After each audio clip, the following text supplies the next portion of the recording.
Masjid Jami At-Taqwa. Masjid yang terletak di Kelurahan Pondok Bambu, Jakarta Timur ini menggelar sholat Id seperti tahun-tahun sebelumnya pada 24 Mei lalu. Padahal pemerintah termasuk Pemprov DKI Jakarta tidak kurang-kurangnya mengimbau dan berseru kepada warga untuk sholat Id di rumah saja. Sebab Jakarta merupakan zona merah wabah corona.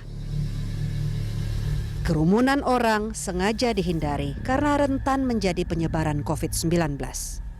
Tapi ini dia kenyataannya. Pelaksanaan sholat Id di masjid ini tidak menerapkan protokol kesehatan. Antara lain, tidak ada pembatasan jarak dan beberapa jemaah tidak menggunakan masker. Dan ini adalah suasana di Pasar Blok F, Pasar Tanah Abang, Jakarta Pusat, pas di hari ketika Anies Baswedan memperpanjang PSBB di ibu kota. Jaga jarak. Ya, kemarin hari Kamis kami informasikan kurang lebih 900 orang, 900 orang terkena wabah virus corona. Nah, kita ini rencana apa? Pertanyaannya, apakah mau menyusul? Sukarsih, salah seorang warga yang berbelanja, mengaku sudah hampir 2 jam berkeliling di Pasar Tanah Abang. Itu dilakukan untuk memenuhi kebutuhan anaknya dan kebutuhan lebaran. Saya lagi cari tas sekolah nih Pak, dan situasi begini situasi yang gawat banget harus pakai masker gitu. Saya juga nggak bisa sembarangan. Tapi kan saya kayaknya emang anak saya pengen tas banget gitu. Terus saya ke Tanah Abang aja cari yang ringan gitu kan. Dari atas podium, Gubernur Anies Baswedan berharap momen Idul Fitri bisa menjadi transisi menuju kehidupan dengan tatanan baru atau new normal. Dan bagi yang selama ini belum disiplin, mari ambil tanggung jawab. Mari pilih untuk ikut menentukan Jakarta yang lebih baik. Dan insya Allah di momen Idul Fitri ini menjadi momen kita membalikkan dari masa penuh ujian wabah COVID menuju masa transisi kembali ke normal baru untuk seluruh masyarakat di Jakarta. Pemerintah memang sedang mengkaji dan menyiapkan skenario menuju era normal baru atau new normal. Tatanan kehidupan baru ini merupakan jawaban untuk merespons wabah COVID-19 sampai vaksin yang benar-benar manjur ditemukan dan diproduksi secara massal. Organisasi Kesehatan Dunia WHO menjabarkan sejumlah syarat yang harus dipenuhi sebuah negara untuk menuju new normal.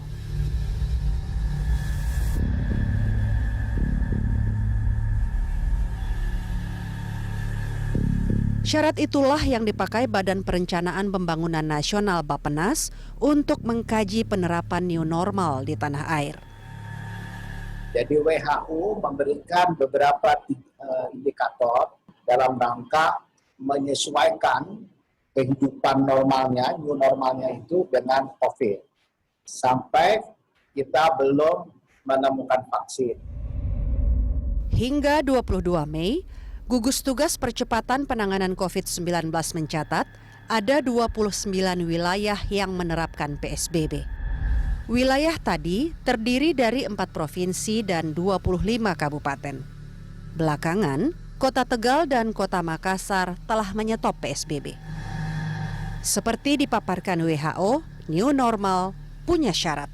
Dan mengacu pada WHO, menurut Kepala Departemen Epidemiologi Fakultas Kesehatan Masyarakat Universitas Indonesia, Tri Yunis Miko Wahyono, fase new normal hanya bisa diterapkan di wilayah yang tidak lagi punya kasus positif COVID-19.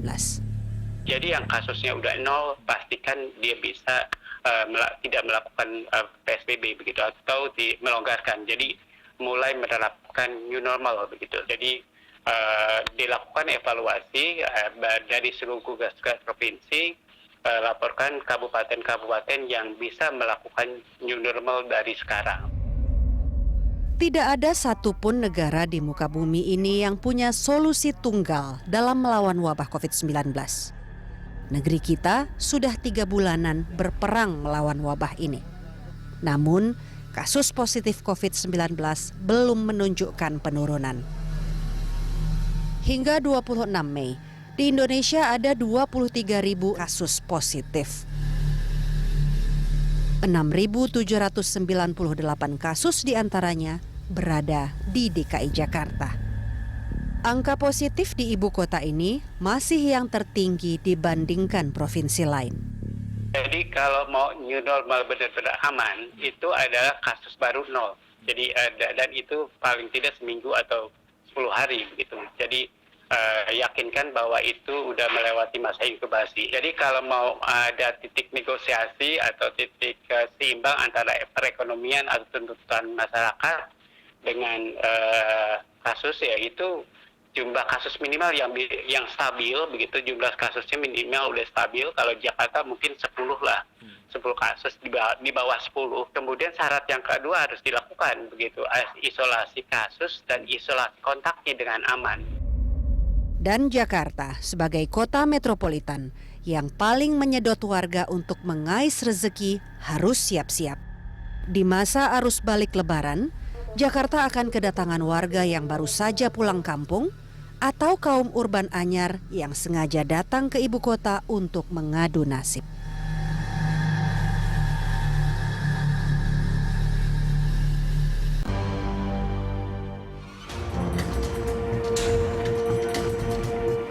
Tahun 2017 atau 3 tahun sebelum COVID-19 menjadi pandemi, Presiden Joko Widodo pernah berbicara tentang situasi normal baru atau new normal di dalam dunia ekonomi. Waktu itu, Presiden mengingatkan soal berubahnya perekonomian dunia dan nasional. Itulah waktu di mana Indonesia tidak lagi dapat mengandalkan harga komoditas, serta zaman di mana konsumsi rumah tangga yang menurutnya pernah menembus 17% tidak bisa diulang lagi. Sekarang, konsumsi rumah tangga jebol lebih dalam lagi. Tinggal 2,84% di kuartal pertama tahun 2020. Dalam 3 bulan ini, ekonomi Indonesia berdarah-darah akibat wabah corona yang membuat sejumlah daerah memberlakukan pembatasan sosial berskala besar atau PSBB. Inilah dilema yang dihadapi pemerintahan Joko Widodo Ma'ruf Amin. Sebuah dilema yang sebenarnya dialami banyak negara lain. Sekarang, kesehatan masyarakat dan kehidupan ekonomi seperti dua sisi dalam satu mata koin yang sama. Mulai hari ini akan digelar oleh TNI dan Polri pasukan untuk berada di titik-titik keramaian dalam rangka mendisiplinkan, lebih mendisiplinkan masyarakat agar mengikuti protokol kesehatan sesuai dengan PSBB. Dan pemerintah memang berkejaran dengan waktu. 2 hari setelah Idul Fitri 1441 Hijriah, Presiden Joko Widodo mengecek stasiun MRT Bundaran Hotel Indonesia Jakarta. Ini merupakan langkah persiapan untuk menghadapi tatanan kehidupan baru atau new normal. Sekarang, istilah ini menunjuk pada persiapan menghadapi kehidupan baru sebagai respons atas pandemi COVID-19. Sebuah skenario alternatif sambil menunggu obat dan vaksin penangkal COVID-19 ditemukan. New normal menuntut disiplin tinggi dari masyarakat. Itulah mengapa anggota TNI dan Polri diturunkan. Mereka akan disebar ke 1.800 titik keramaian di sejumlah daerah. Tujuannya mengawasi masyarakat agar disiplin menjalankan protokol kesehatan. Pendisiplinan protokol kesehatan ini akan dilaksanakan seperti yang disampaikan oleh Bapak Presiden adalah 4 provinsi dan 25 kabupaten kota. Objeknya adalah tempat-tempat lalu lintas masyarakat, kemudian mal-mal, pasar-pasar rakyat, kemudian tempat pariwisata. Presiden juga menyambangi sebuah mal di Bekasi, Jawa Barat. Lagi-lagi, ini untuk mengecek kesiapan negeri kita menuju new normal. Menurut pemerintah, kurva penyebaran COVID-19 di Bekasi sudah berhasil ditekan. Ini berdasarkan angka Arnaud di Bekasi yang tercatat sudah di bawah 1. Arnaud adalah angka yang menunjukkan daya tular virus corona dari 1 kasus positif. Bappenas mencatat rata-rata Arnaud di Indonesia berkisar berada di sekitar 2,5 hingga 2,6. Artinya, 1 orang positif bisa menularkan penyakit kepada 2 atau 3 orang lainnya. Kita ingin sekali lagi bisa masuk ke normal baru, masuk ke tatanan baru, dan kita ingin muncul sebuah kesadaran yang kuat, muncul sebuah kedisiplinan yang kuat, sehingga R0-nya terus bisa kita tekan di bawah 1. Bekasi sudah mendingan, tapi tidak begitu dengan jantung Republik. Inilah tantangan Gubernur DKI Jakarta Anies Baswedan yang memperpanjang PSBB dari 22 Mei sampai 4 Juni. Yang menentukan PSBB ini diperpanjang atau tidak, itu sebenarnya bukan pemerintah, bukan para ahli, yang menentukan adalah perilaku seluruh masyarakat di wilayah PSBB.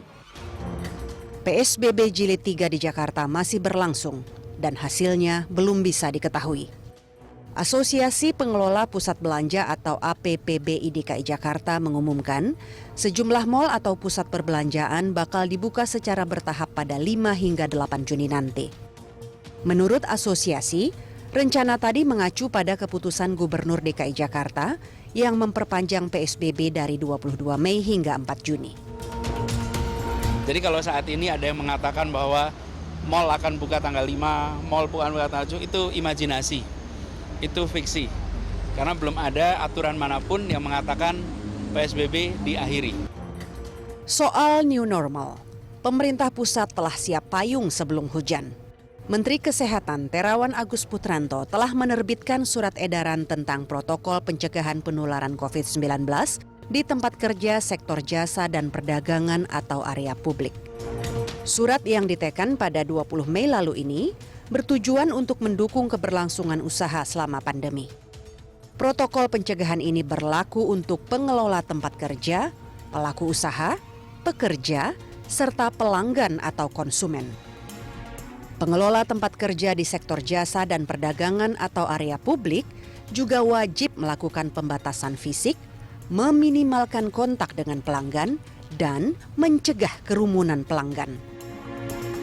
Kementerian Kesehatan juga mengeluarkan protokol pencegahan COVID-19 di tempat kerja, perkantoran, dan industri untuk mendukung keberlangsungan usaha pada situasi pandemi.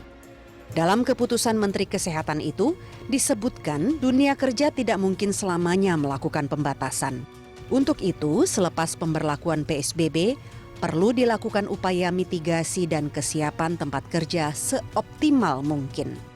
Tujuannya, agar dunia kerja lebih adaptif terhadap tatanan kehidupan baru pada situasi pandemi. Tapi, segala persiapan yang tersusun rapi di atas kertas tadi sebaiknya tidak menubruk realitas di lapangan. Dengarlah apa yang disampaikan ahli epidemiologi dari Universitas Indonesia berikut.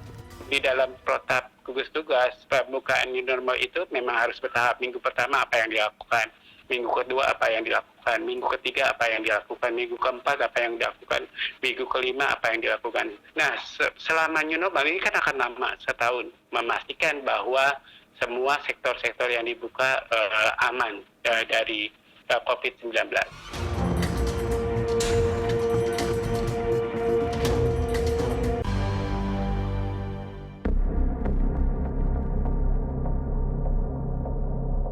Umat manusia kecolongan di Wuhan, Tiongkok. Virus corona baru yang akhirnya diberi nama COVID-19 oleh WHO pertama kali ditemukan di kota ini. Dan sejarah tahun 2020 pun mendadak kelam.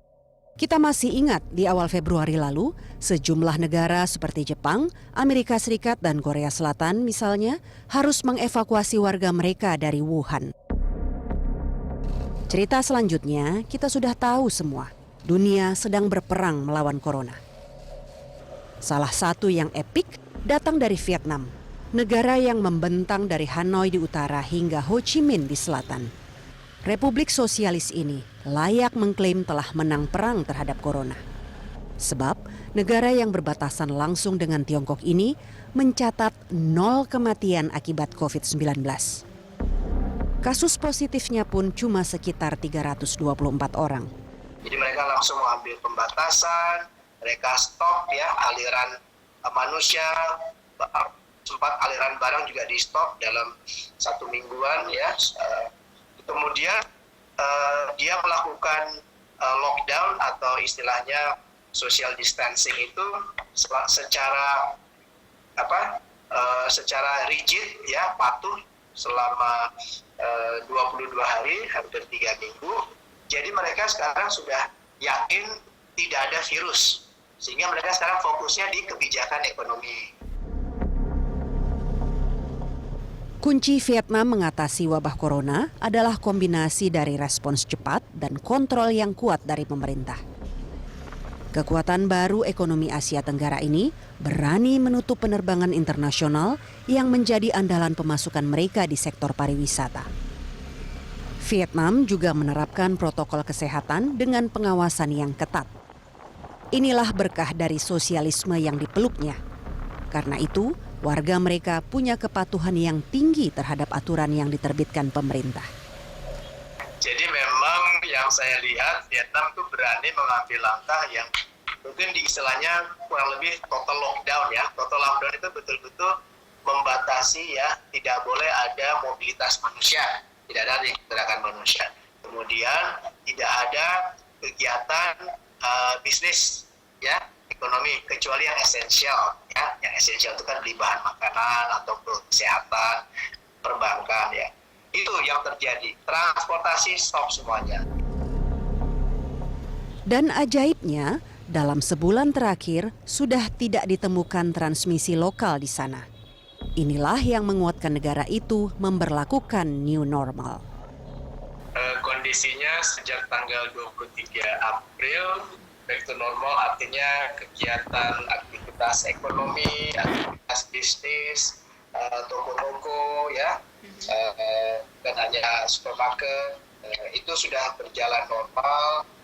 Bioskop, keramaian sudah, kecuali karaoke dan nightclub masih tutup, dan kalau masalah penerbangan, transportasi juga sudah normal kecuali penerbangan. Jadi everything is almost normal. Vietnam memang hanya negara seluas 331.000 kilometeran persegi, hanya 1/6 dari Indonesia. Jumlah penduduknya pun hanya 96 jutaan. Lalu, apa pelajaran dari Vietnam yang bisa dicontoh Indonesia yang sedang mempersiapkan new normal?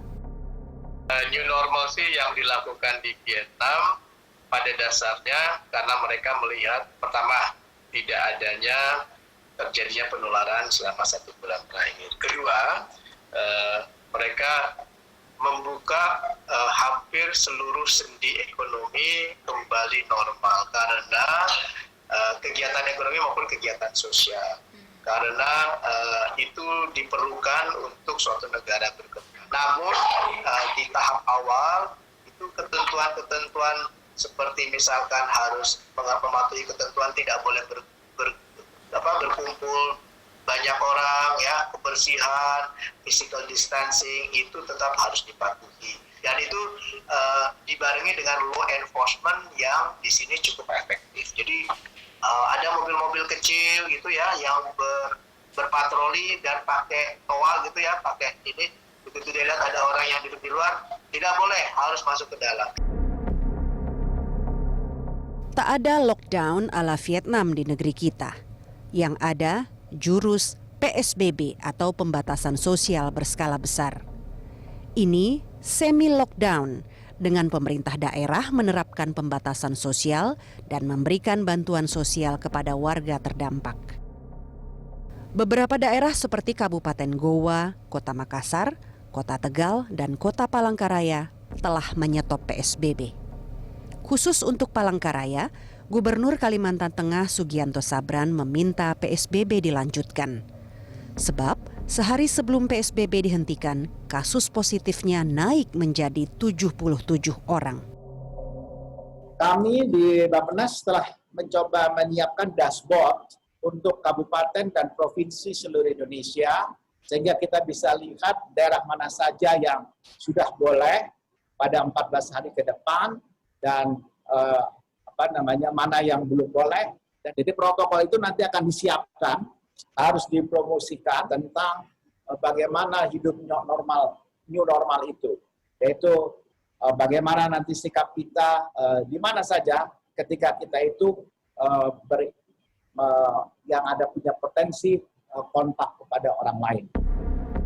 Setiap daerah, provinsi, kabupaten, dan kota punya masalah berbeda menyangkut kasus positif COVID-19. Karena itu, ahli epidemiologi dari Universitas Indonesia menyarankan kepada pemerintah untuk tidak memberlakukan kebijakan yang seragam, termasuk dalam menetapkan sebuah daerah telah masuk di masa new normal atau belum. Jadi yang akan dilakukan pemerintah pertama gugus tugas sekali lagi mengevaluasi provinsi dengan melakukan evaluasi terhadap semua provinsi. Tidak semuanya harus berbarengan di Indonesia begitu. Jadi menurut saya harus gradual, harus bertahap begitu. Kalau kabupaten yang 0 atau provinsi yang 0 maka dia bisa melaksanakan new normal dengan baik.